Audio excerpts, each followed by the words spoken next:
Hello and welcome to the Daily Millwall for Sunday the 19th of September 2021. Today being a Sunday, day after a match. Today's video will be a stats video.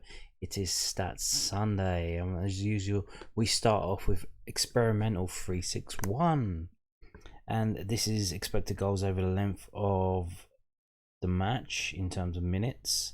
And Millwall are in blue and Coventry are in light blue, sky blue if you will, as the nickname goes. And you can see here it's pretty much this kind of thing happened many games last season.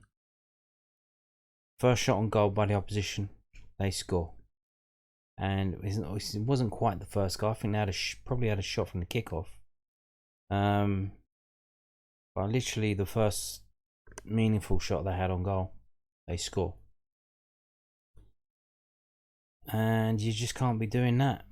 Everyone needs to get in gear, get woken up, get in tune, and figure it out. We can't be conceding the first shot on goal, but that seems what happens. But according to this website, so 361, they say expected goals over the 90 minutes was Millwall 1.5, Coventry 1.1. It's a pretty close game, pretty even. But when you see here how much we did give it a go,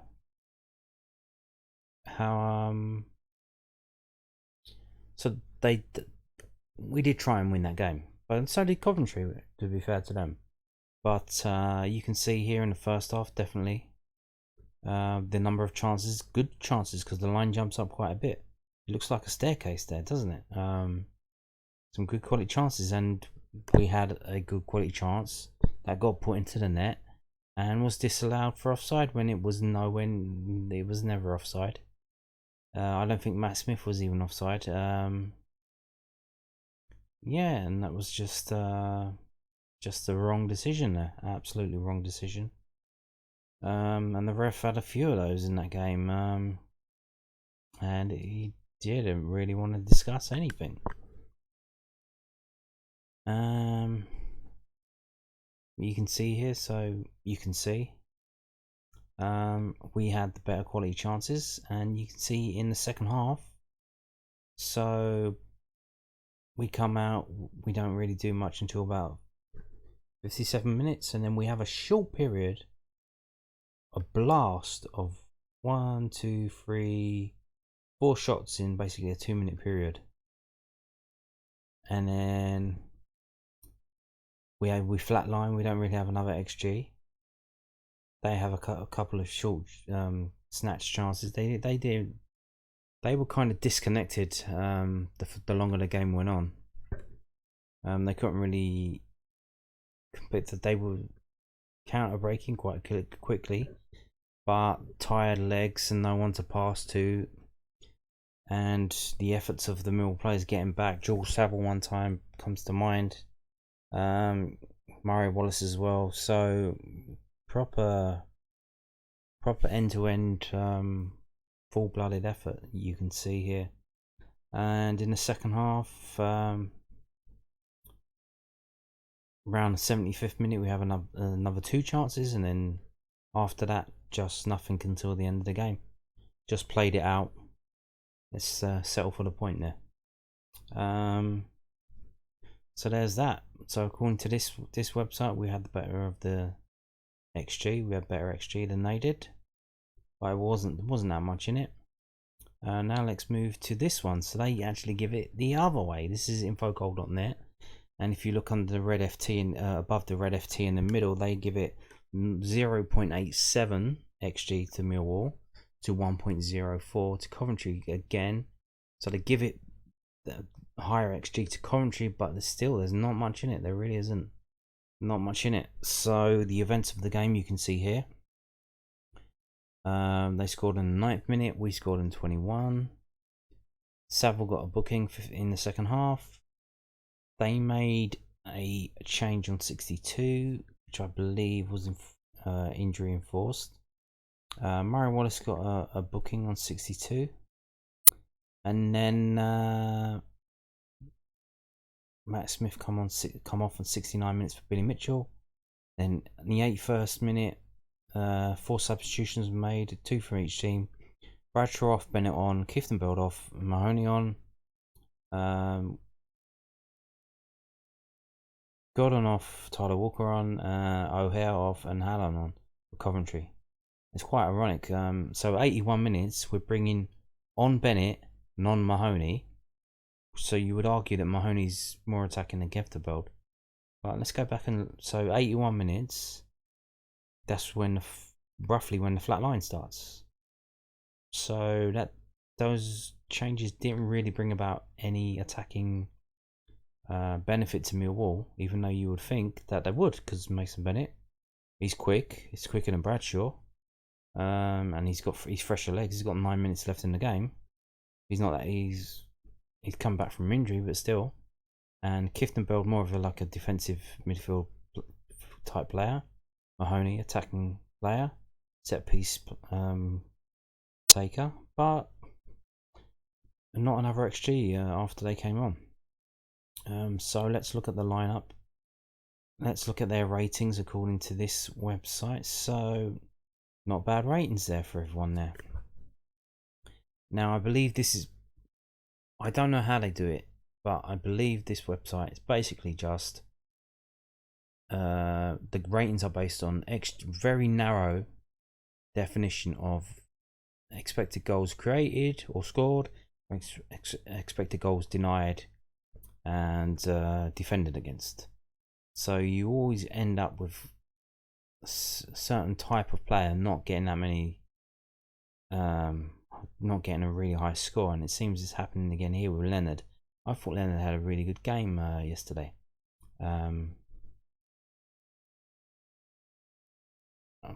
I think he did. Come forward quite a lot. Kept the ball quite a lot. Defended quite well. Kieftenbeld as well. He done okay, but they've got the lowest scores here, along with Murray Wallace. Now I imagine that's just because of the card that he got. And he was the last man that got beat for their opening goal. The guy got past Cooper, and then he got past Wallace, and then he hit past Biakowski in the goal. But you can see here, let's scroll down and see. So the subs didn't really get a decent score when they come on, but so Bradshaw got the highest rating for Millwall, 7.33, followed by Jed Wallace, followed by Jake Cooper, followed by George Saville, and then finishing up with the players with 7 or above, Danny Ballard. So, yep, I kind of agree with that. I'm not sure about the Ryan Leonard and Miko Kieftenbeld. Maybe Miko Kieftenbeld's score was about there or thereabouts, but so that's the ratings they give the Millwall players there. Let's just have a look. So they obviously none of the Millwall players got man of the match. So who did get man of the match? So Victor Gyökeres 9.68, and the rest of the Coventry team, not much going on there.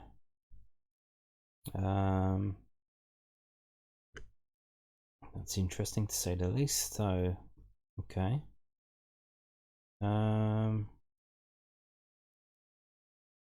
Moving on. Let's move on. Stats.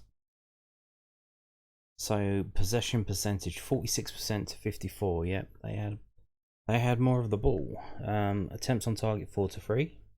Attempts off target 6-9. Block shots 7-3. I believe that's shots where you have that you get blocked, not shots that you've blocked. So goalkeeper saves 2-3. Total passes 329 to 487, and completed passes 214 to 394. Okay, that doesn't look too good for us, does it? Corners 8-4, offsides 2-2, fouls 12-7, and 2 yellow cards for us, none for them. Yeah, the referee was didn't have the best of games, let's just say that. Now let's look at the maps. So the XG, we've seen where they were we've seen this one where they are over the length of the game. Now let's look at where they were on the pitch.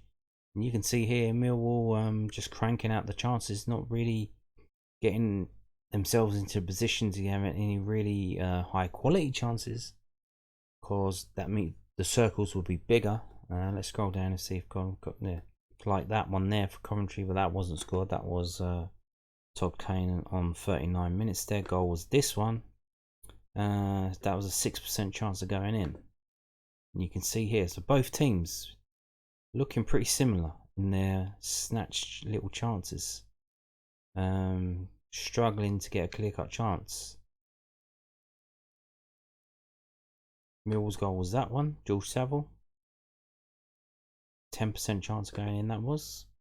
Our best chance was this one, Tom Bradshaw, 58. Yeah. And of course, the one that went in isn't on here, I believe, because that didn't count as an XG because it was offside apparently. But that would have been a big circle if that was on target. So here you go. Let's have a look at the fairness rating. You see there in the center of your screen, fairness rating 95 out of 100. That apparently was a fair result. Probably. With a bit of luck and a bit of decent refereeing, we could have won that game. But 1-1, yeah. I mean, I agree with that. It's a fair result. It's just frustrating that we keep drawing, and this is our third draw in a row. Especially our home game.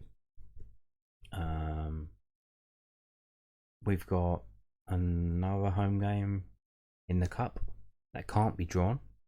It needs to either be won or lost on the night, either in penalties or in 90 minutes. I don't think there's any extra time.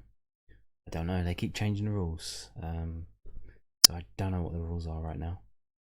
But I believe that's the current situation, that after 90 minutes it will go to penalty spot kicks straight away.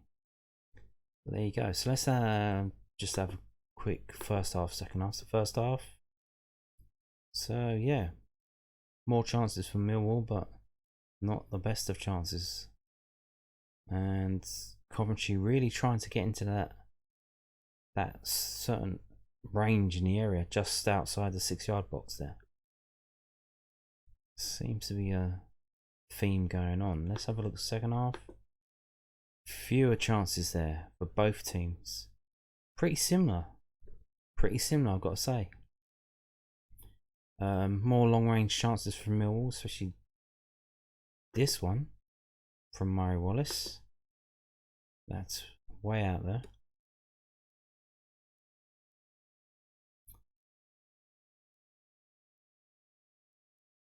Let's move on now to the players. How did the players actually do?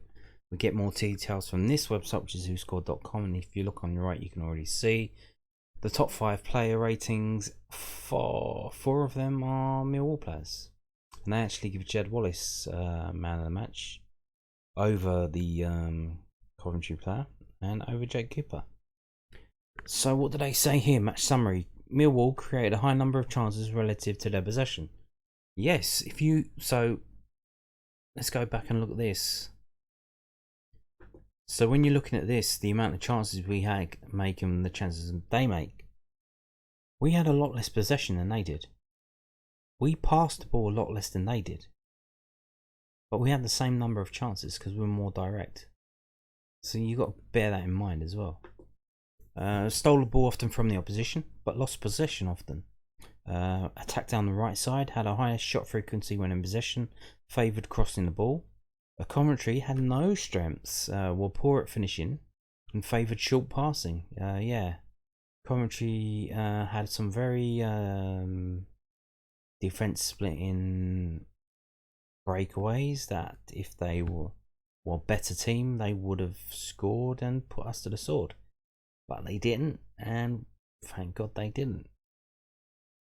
So here's the stats according to this website. So 17 attempts to us, 16 to them.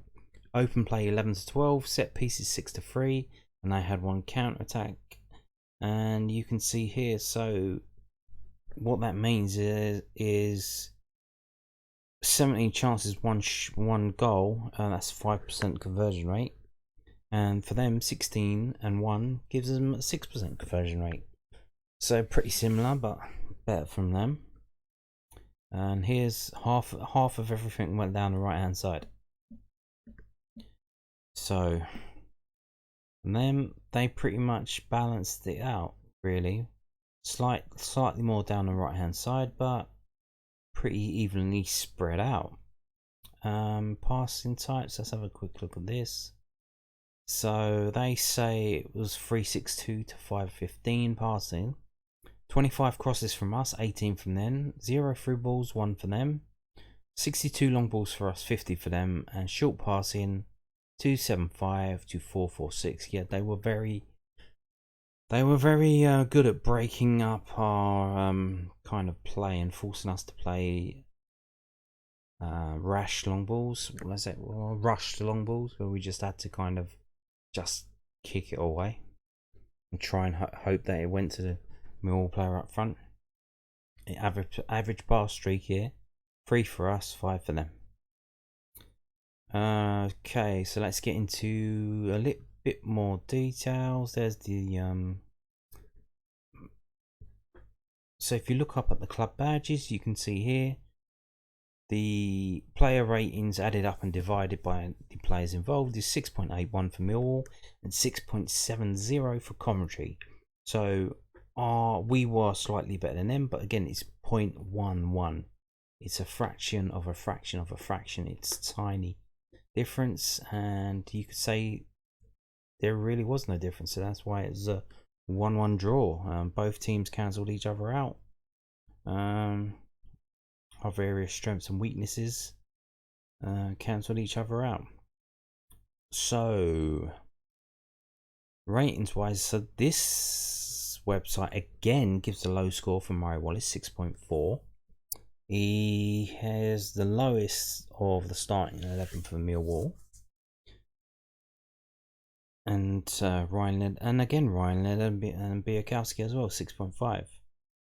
So I wonder what that would be based on, because I thought Leonard actually had a pretty decent game.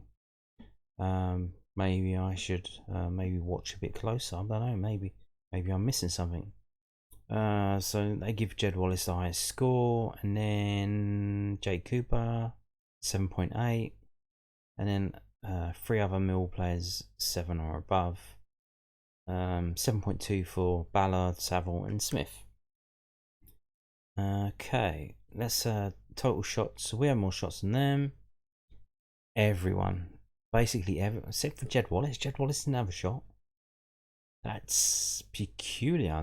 Did he get chewed out after the Swansea game for not crossing that ball and taking a shot on himself, or was he like just trying to set up other players? Maybe he had too many people on him. He couldn't get a shot on. He had to pass the ball off. I imagine now he's quite clearly he's our top scorer, I believe, and top assist as well. So I imagine teams will know that and say, if you quieten Jed Wallace, you quieten Millwall. So maybe that's why he couldn't get the shots off. But pretty much the whole team having shots. Bradshaw having 5. I wonder how many he got on target. We'll find out later. When we get to that page. I wonder how many he got on target. And we know he didn't. Well, he did score, but it was ruled offside. But how many he didn't officially score. Possession. So who had the most possession? So Ryan Leder was on the ball the most there for Millwall.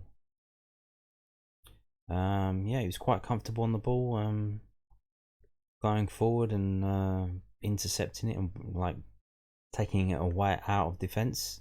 Quite comfortable. Then Jed Wallace, and then Scott Malone. So, and the forwards involved a bit more than they normally are. So you can compare that to Godden for Coventry. Well, he was subbed off, so that kind of cuts down in his time. Pass success. So that's why Lennon's score is a low. Nearly half of his passes went astray. That's not good, and that will mark your score down. Definitely. So the best was Saville. Or the best was Kefton Bell, followed by Saville. And Mahoney off the bench, but how many passes did he actually have to make? We'll find out later. So dribbles 8 to 10. Okay, aerials 1. So again, when you get Matt Smith on the pitch, the aerials we double the amount of aerials we win. 40 to 21. Absolutely fantastic. Jay Cooper again with the aerials. Again, here's the thing. So Ballard with 2. Now that's lower than he normally had before. If you get Matt Smith on the pitch, there was an instant in yesterday's game where near the end of the game when Smith and Ballard both went in for the same ball and kind of bundled each other. Having Smith as a target in the area when from set pieces, is that taking away from Ballard, who is a similar threat there? Yeah.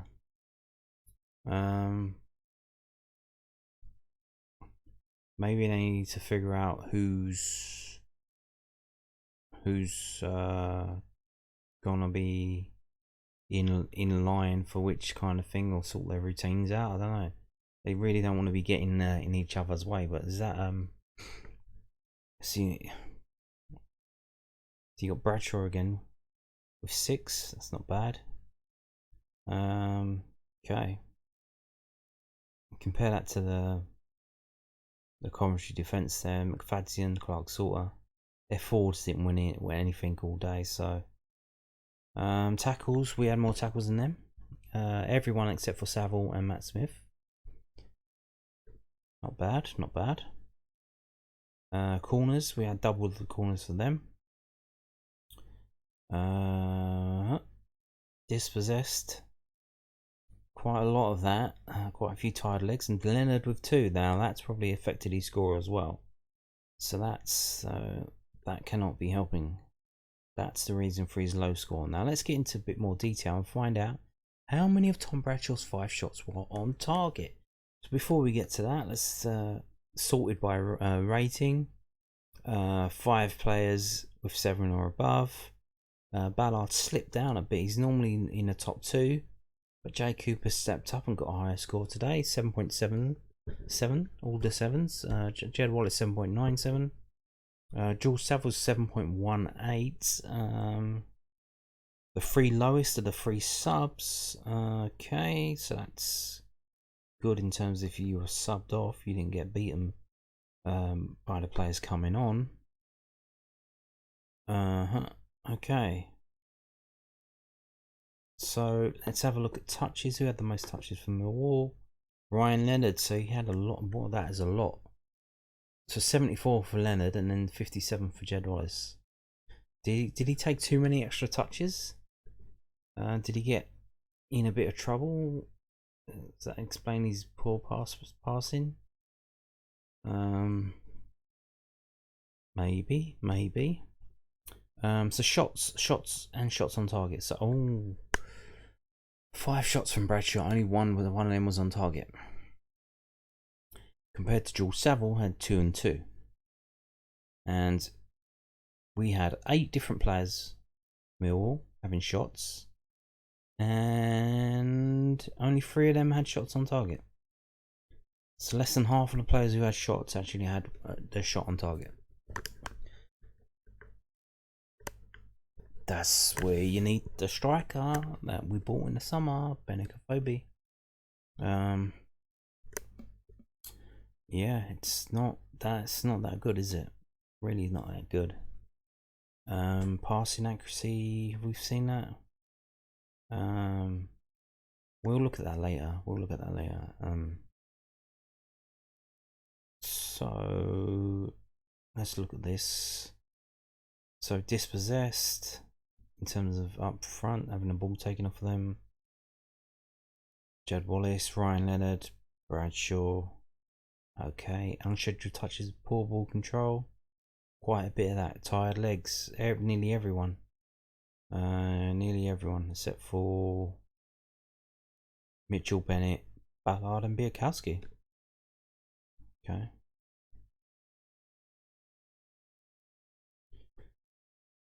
Defensively, moving on. Tackles. Jared Cooper, Murray Wallace, Danny Ballard, Ryan Leonard. Interceptions. Jay Cooper. That's why he got the second highest score there. Mikael Keftenbeld. Not bad. Danny Ballard, Scott Malone, George Saville. Nice. Nearly everyone are getting involved in the interceptions there. Except for 4 players. These ones here.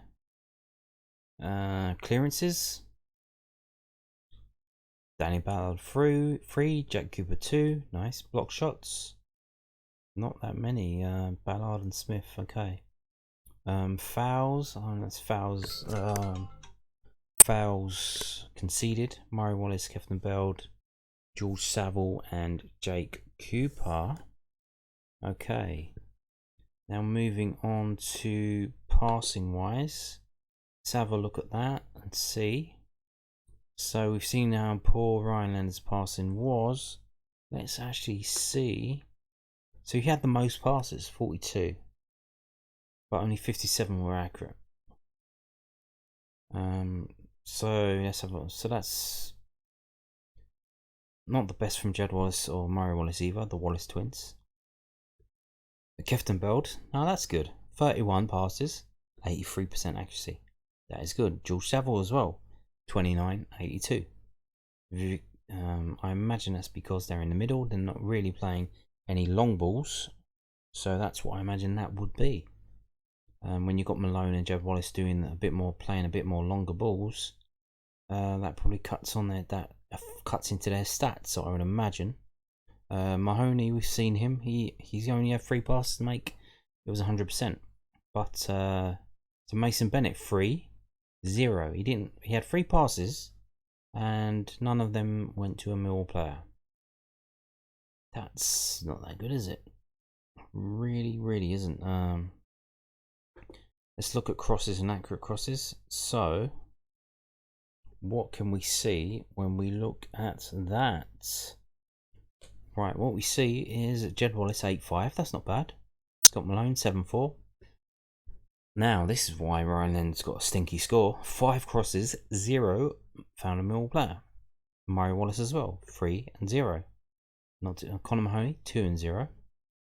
Not the best, to be honest with you. But only those 5 players with crosses. And that includes, so from Malone and Wallace, that would include corner kicks. Yeah, 5 players getting crosses in when you got Matt Smith on the pitch. So long balls, accurate long balls. Biakowski 20 and 12. So that's better. That's more than half. That's better than he usually does. Nice. Ballard 9 and 2. That's not good. Malone 7 and 3. Meh. Average. Again, Ryan Leonard. That's not good. 7 and 1. Mikael Keftenbeld 5 and 2. That's all right. Well, Jed Wallace 4 and 2. Jay Cooper 4 and 3. That is good. Murray Wallace 2 and 0. So that would affect his score as well. So he didn't have an accurate cross. He didn't have an accurate long ball. He had a low pass accuracy, and he got a yellow card. Not the best of days for Murray Wallace. Not the best of days. But what can you say? It was another draw, 1-1. We go on to Leicester City. We try and field a team. I imagine there's a lot of players rushing to get back to that one. It's quite a big game, even though it'll be listed as reserves who play. Yeah, a good atmosphere at the Den. Should be. Are we all going down there? It should be, because here's the thing: Gary Rowett definitely tried to win the games against Portsmouth and Cambridge United, but did he try and win them because they were League One teams, or did he try and win them because they're cup games and you don't get fuck all for drawing? So you can't draw a cup game. We'll find out on Wednesday, because if we're playing a team that's got better players, is a Premiership team, would he try and play like they do in the league and defend and try and get a goal on the break? Or we will see on Wednesday. I'm looking forward to it. So before I end this video, I wanted to bring you this. So I told you about the under 18s cup game that was you could have went to if it was at Malden and Tiptree against Colchester United, £5 admission. The under 18s won 4-0. 4-0. There was an hat-trick from a player called Lovelace, and there was a penalty saved as well by Millwall. So pretty eventful game, decent result for Millwall, and it's a group game, so that's I don't know what happened to the Charlton game. Was that called off? I have no idea. There's no result there, so maybe it was, or they just didn't put the result out. But that leaves us top of the group so far, with 2 games to play, I believe. So there you go. I'll bring you the result of that game. The under 23s play on Tuesday at Mill's training ground. There's going to be a loan watch video tomorrow involving the Mill players on loan who played. But for this video, that is it. Thank you for watching. Goodbye.